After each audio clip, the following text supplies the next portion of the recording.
आज की कहानी में हम देखेंगे कि कैसे एक बाप अपने ही बेटी के साथ ऐसी ऐसी हरकतें करता है जिसे देखकर आपकी रूह कांप उठेगी। कहानी की शुरुआत होती है जहां हम एक लड़की को देखते हैं जो बिना अंडरवियर के सो रही होती है। जब ये लड़की गहरी नींद में होती है तभी कोई इसका ब्लैंकेट खींच लेता है। इस चीज से उसकी आंख खुल जाती है और जैसे ही वो चेक करने के लिए उठती है तभी कोई पीछे से उसके बालों को पकड़कर उसे बेड पर पटक देता है। और ऐसा करने वाला कोई और नहीं बल्कि खुद उसका पिता होता है। लड़की अपने पिता से पूछती है कि क्या बात है पिताजी, लेकिन उसका पिता उसे कोई जवाब नहीं देता और अपनी बेटी के शरीर पर गंदी नजर डालता है। इसके बाद वह अपने चेहरे को अपनी बेटी के सामने लेकर आता है और उससे बोलता है कि मेरी बेटी कितनी जवान हो गई है। अब लड़की अपने पिता के मुंह से ऐसी बातें सुनकर डर जाती है। इसके बाद वह लड़की के बालों को छोड़कर उसके चेहरे को छूने लगता है। इससे लड़की बहुत घबरा जाती है। उसे समझ नहीं आ रहा था कि उसके पिता उसके साथ ये सब क्या कर रहे हैं और तभी उसके पिता यहाँ से चले जाते हैं। अगली सुबह उस लड़की की माँ खाना बना रही होती है। उस लड़की का नाम किमिको था। वो यहाँ पर सोच रही थी कि कल रात को जो उसके साथ हुआ क्या उसे वो सब अपनी माँ को बताना चाहिए। तभी उसकी बहन भी नीचे आ जाती है और उसका भाई भी टेबल पर आकर बैठ जाता है। उसके पिता भी यहाँ पर आकर बैठ जाते हैं और ऐसा बर्ताव कर रहे थे जैसे कल रात कुछ उन्होंने किया ही ना हो। किमिको सोचती है कि कल रात तो ये मुझे बड़ी बुरी तरह से देख रहे थे और आज ये इतने नॉर्मल कैसे हैं। इसलिए किमिको अपनी टेबल से उठती है और वहाँ से चली जाती है। तभी उसकी माँ यहाँ पे आकर खाना जोर से टेबल पर पटकती है। यहाँ किसी को भी समझ में नहीं आ रहा था कि यहाँ हो क्या रहा है। यहाँ पर माँ बड़ी ही अजीब तरह से खाना खाती है जैसे उसने पिछले कई दिनों से खाना खाया ही ना हो। माँ को ऐसी हरकत करते देख उसके बच्चे डरने लगते हैं और उनका बेटा भी खाने के बारे में कहता है कि खाने में बहुत नमक है और अब उसकी माँ भी उसी खाने को उठाकर पागलों की तरह खाने लगती है। लेकिन इस फैमिली के साथ इतनी अजीब अजीब चीजें क्यों हो रही है। दरअसल ये लोग जब से नए कॉटेज में शिफ्ट हुए हैं उनके साथ ऐसी ही अजीब चीजें हो रही थी।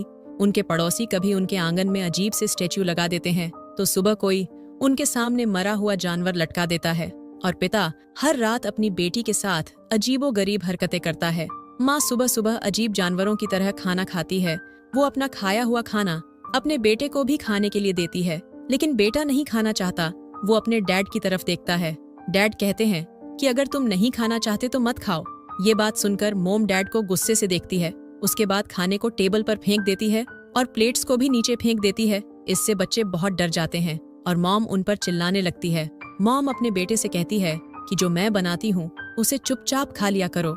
वो इतनी जोर से चिल्लाती है कि उसका बेटा डर के मारे रोने लगता है। उन्हें समझ ही नहीं आ रहा था कि ये हो क्या रहा है। लेकिन ये तो बस अभी शुरुआत थी। किमिको बाथरूम में गर्म पानी से नहा रही थी। तभी उसके पास कोई जाकर खड़ा हो जाता है। जब वो शीशे को साफ करती है तो वो डर जाती है। उसकी जुड़वा बहन उसे डरा देती है लेकिन उसकी बहन उसे सिर्फ मजाक कर रही थी।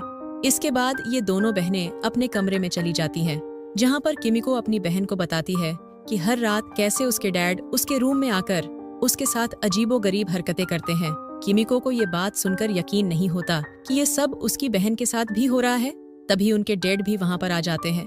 ये दोनों बहनें जो आपस में बात कर रही थीं, इनके डैड ने भी वो सब सुन लिया था। यहाँ पर डैड उनसे कुछ पूछने लगते हैं और इतने में ही वो एक चाकू निकालकर उन पर अटैक कर देते हैं। किमिको उन्हें धक्का देकर गिरा देती है और इसके बाद ये दोनों बहनें यहाँ से भाग जाती हैं। लेकिन तभी अचानक से फिर से उनके डैड उनके सामने आ जाते हैं और किमिको के बालों को पकड़ लेते हैं। वो कुछ देर के लिए इन दोनों को देखते हैं। इसके बाद किमिको को नीचे फेंक देते हैं। किमिको सीढ़ियों पर जाकर गिरती है और वहीं पर बेहोश हो जाती है। किमिको की बहन एना डर कर वहाँ से भागने लगती है। जब वो पीछे मुड़कर देखती है तो वो पाती है कि उसके डैड उसके पीछे नहीं आ रहे हैं। डैड स्टोरेज रूम में जाते हैं और वहाँ से एक बड़ा सा हथौड़ा लेकर बाहर आते हैं। दूसरी तरफ किमिको को भी होश आ जाता है और वो अपनी बहन को ढूंढने लगती है। तभी उसे लगता है कि उसके पीछे कोई है और जब वो पीछे मुड़कर देखती है तो वो पाती है कि उसके डैड हथौड़ा लेकर उसके पीछे खड़े थे। अब वो हथौड़ा लेकर किमिको पर हमला करने ही वाले होते हैं कि तभी एना जोर से चिल्लाती है जिससे डैड रुक जाते हैं। एना एक बेड से अपने डैड के मुंह पर जोर से मारती है लेकिन उसके डैड को कुछ भी नहीं होता और इसके बाद वो उस पर भी हथौड़े से हमला करते हैं। लेकिन एना नीचे झुक जाती है और हथौड़ा दरवाजे पर लग जाता है। तभी नीचे से एक जानी पहचानी सी आवाज आती है। वो आवाज किसी और की नहीं होती बल्कि उनके डैड की थी जो कि ऊपर आ रहे थे। डैड की आवाज सुनकर ये आदमी हथौड़े को नीचे फेंककर दूसरे रूम में चला जाता है। तभी डैड ऊपर आते हैं जो कि काफी डरे हुए थे। वो अपनी बेटियों को देखते हैं जो कि उनसे डर कर पीछे हट रही थी। डैड का पैर हथौड़े पर आता है और वो उस दीवार पर हुआ बड़ा सा छेद भी देखते हैं। डैड अपनी बेटियों से कहते हैं कि क्या तुम दोनों यहाँ पर लड़ाई कर रही थी, लेकिन वो दोनों कोई जवाब नहीं देती। और तभी उनका भाई अपने कमरे से निकलकर यहाँ पर आता है। किमिको और एना उसे वहाँ से भागने के लिए कहती है और तभी एक औरत उस हथौड़े को उठा लेती है जो कि उनकी माँ थी। उनके डैड मुड़कर अपनी वाइफ को देखते हैं जो कि उनके पास आती है और अचानक से उन पर हमला करने लगती है। डैड उसे रोकने की कोशिश भी करते हैं, लेकिन वो उसे धक्का मारकर गिरा देती है। यहाँ पर वो बहुत ही अजीब स्माइल करती है और टूटे हुए कांच पर पैर रखकर अपने रूम में चली जाती है। तभी नीचे से फिर से एक औरत की आवाज आती है जो कि और कोई नहीं बल्कि इनकी असली मोम थी। वो ऊपर आती है, वो सबसे पूछती है कि यहाँ क्या हो रहा है, लेकिन सब उनसे डरने लगते हैं। डैड डरते हुए रूम का दरवाजा खोलते हैं, लेकिन रूम में कोई भी नहीं होता, पर डैड फ्लोर पर पड़े हुए हथौड़े को देखते हैं। अब अगले दिन डैड अपने भाई को घर बुलाते हैं। उनका भाई चर्च का एक फादर था। अगले दिन वो इनके घर आता है। रात को ये लोग डिसाइड करते हैं कि ये लोग सभी एक रूम में एक साथ सोएंगे। आंधी रात में उनके छोटे बच्चे को टॉयलेट आती है और वो बिना किसी को परेशान किए खुद अकेला ही बाथरूम में चला जाता है। तभी हूबहू उसके जैसा दिखने वाला बच्चा रूम में आता है। वो बच्चा एक चाकू उठाता है और अजीब सी स्माइल करता है। वो फादर को मारना चाहता था, लेकिन वो उसे नहीं मारता। ऐसा लग रहा था जैसे उसे किसी चीज ने रोक दिया हो। अब अगली सुबह ये सब लोग एकदम सुरक्षित होते हैं और फादर की वजह से ही ये लोग एक रात चैन की नींद ले पाए थे। अब क्योंकि फादर अकेले इस चीज से नहीं लड़ सकते थे, इसीलिए वो अपने एक सीनियर की हेल्प मांगते हैं। सभी सीनियर आपस में बैठकर बात करते हैं कि आखिर इस फैमिली के साथ हो क्या रहा है, और ये सभी लोग एक जोर से करने का प्लान बनाते हैं। ये फादर अपने काम में काफी माहिर होता है। पुलिस के काफी चाहने वाले भी थे। शाम को फादर्स की टीम उनके घर जाने के लिए निकलती है, लेकिन रास्ते में एक कौवा उनकी गाड़ी की कांच पर अटैक करके उसे तोड़ देता है, जिससे गाड़ी का बैलेंस बिगड़ जाता है और गाड़ी एक गड्ढे में जाकर क्रैश हो जाती है। दूसरी तरफ डैड अपनी बेटी किमिको को बेड से बांध देता है। यहाँ पर मोम उसे समझाने की कोशिश करती है, लेकिन वो कहता है कि ये सब ठीक करने का बस यही एक रास्ता है। अब आंधी रात में फादर खून से लथपथ होकर उनके घर आते हैं और बताते हैं कि सभी फादर्स मारे जा चुके हैं, इसलिए अब जो भी करना है वो हमें ही करना होगा। यहाँ पर किमिको को बेड से बंधा हुआ देखकर वो अपना काम करना चाहते थे, लेकिन उन्हें इसमें डर लग रहा था, क्योंकि लास्ट टाइम जब उन्होंने करने की कोशिश की थी तो शैतान ने फादर की पूरी फैमिली को मार दिया था। उन्हें डर लग रहा था कि कहीं फिर से ऐसा ना हो जाए, और अगर ऐसा हुआ तो वो अपने भाई की फैमिली को भी नहीं बचा पाएंगे और इस बात का पछतावा उसे पूरी जिंदगी रहेगा। लेकिन उसका भाई अपने घुटनों पर बैठकर उससे भीख मांगता है कि तुम कुछ करो, हमें शैतान से लड़ना ही होगा, वरना वो हम सभी को मार देगा। ये बात सुनकर फादर कैंडल जलाता है और किमिको के ऊपर होली वाटर को छिड़कता है। किमिको होली वाटर की वजह से चिल्लाने लगती है। उसे समझ नहीं आ रहा था कि ये हो क्या रहा है। इसके बाद फादर किमिको के सीने पर एक क्रॉस रख देता है और उसे एक लकड़ी से मारने लगता है। किमिको दर्द से चिल्लाने लगती है और उससे पूछती कि वो उसके साथ ऐसा क्यों कर रहा है। फादर डैड से कहता है कि क्या तुम अब भी इस सब को जारी रखना चाहते हो, जिस पे डैड किमिको के पैर को पकड़ लेता है जिससे वो हिल ना पाए। अब किमिको जोर जोर से रोने और चिल्लाने लगती है और फादर जोर जोर से उस छड़ी से किमिको को मारता चला जाता है। ये देखकर उसके पिता रोने लगते हैं। इसके बाद फादर दूसरी वुडन स्टिक निकालता है और उससे किमिको को मारने लगता है।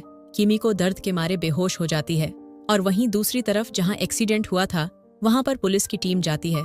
जैसे ही वो फादर के टीम को गाड़ी से निकालती है, उस गाड़ी में ब्लास्ट हो जाता है। उन सभी फादर में डैड का भाई भी बेहोश होता है, जिसका मतलब था कि वो आदमी जो कि किमिको के घर है वो उसका अंकल नहीं बल्कि खुद ही शैतान है, जो कि किमिको को लगातार पीटे जा रहा है। अब किमिको की मोम को ये सब बर्दाश्त नहीं होता। वो कहती है ये कोई एक्सोर्सिज्म नहीं है, ऐसा करने से तो मेरी बेटी मर जाएगी। वो फादर को पकड़ लेती है ताकि वो किमिको को मार न सके। वो अपने पति को देखती है और उससे कहती है कि हम अब और नहीं कर सकते, इससे सही तो ये होगा कि हम सब लोग एक साथ ही मर जाएं। लेकिन तभी ये अपनी वाइफ को धक्का मार देता है और अपने भाई से रिचुअल कंटिन्यू करने को कहता है। तभी उस आदमी को एक आवाज सुनाई देती है जो कि उससे कह रही थी कि वो एक डरपोक आदमी है और वो गलत का साथ दे रहा है। और तभी जैक को सब समझ आने लगता है। वो अपनी वाइफ का गला दबाने लगता है और फादर एक खतरनाक सी स्माइल करता है। अब वाइफ एक कांच के गिलास को उठाती है और अपने हस्बैंड के सिर पर दे मारती है। लेकिन वो भी अपनी वाइफ को दीवार पर पटक देता है, जिससे कि उसे बहुत चोट आती है। तभी वो अपने भाई की तरफ देखता है, जो कि काफी डरावनी सी स्माइल करते हुए उसे देख रहा था, और इसीलिए ये भी उस शैतान पर हमला कर देता है, लेकिन वो उसे मारकर नीचे गिरा देता है। और ऐसे ही वो शैतान उस आदमी को मारने वाला होता है कि तभी रियल फादर यहाँ पर पहुंच जाते हैं। वो यहाँ पर कुछ मंत्र पढ़ने लगते हैं, जिससे वो बुरी आत्मा यहाँ से गायब हो जाती है। स्विंग में किमिको बुरी तरह से जख्मी हो गई थी। वो स्टोरेज रूम की तरफ जाने लगती है। वो अपने डैड की तरफ देखते हुए पूछती है कि तुमने मुझे इतनी देर तक मार खाने क्यों दी। तभी फादर किमिको के सामने एक मिरर रखते हैं, जिससे कि उसकी बॉडी से शैतान निकलकर बाहर आ जाता है।